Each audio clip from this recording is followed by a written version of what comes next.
kashering a stovetop. The stovetop consists of three different parts that we're worried about. We're worried about the grates, we're worried about the burners, and then the surfaces beyond that.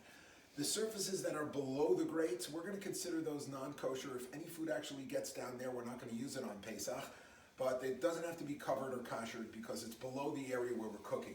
This exposed surface, we'd recommend covering it if you're going to not consider it treif. The other option is just consider anything that touches it during Pesach would be non-kosher, and then we wouldn't have to cover it. Obviously with the controls you can't cover it because you need access to the controls.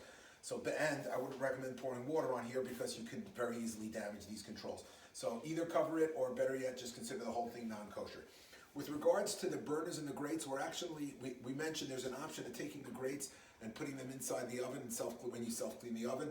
The grates will lose their luster and many people don't want to do that because of that. The other option is to kasher them in place. To do that, we turn the burner on, and now the burner is not only heating itself, but it's heating the grate as well. I'm going to show you how we're going to kasher the grates. What we're going to do to kasher the grates is basically turn on the fire.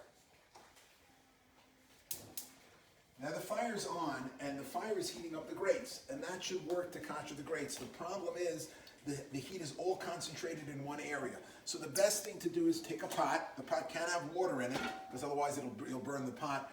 And you should put a pot on all of the burners.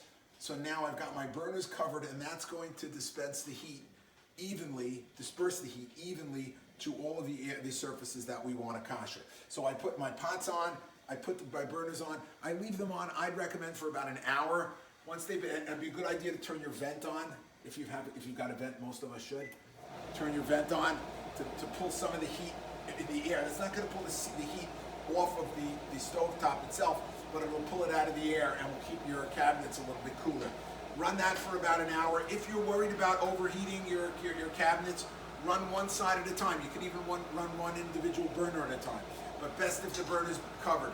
This stovetop, many do not. This stovetop has a griddle where you cook directly on this surface. This cannot be used, and I'd recommend actually removing it, taking it off entirely. Obviously, don't use the burner underneath if you do that. You could cover it and not use it, but definitely cannot be kashered.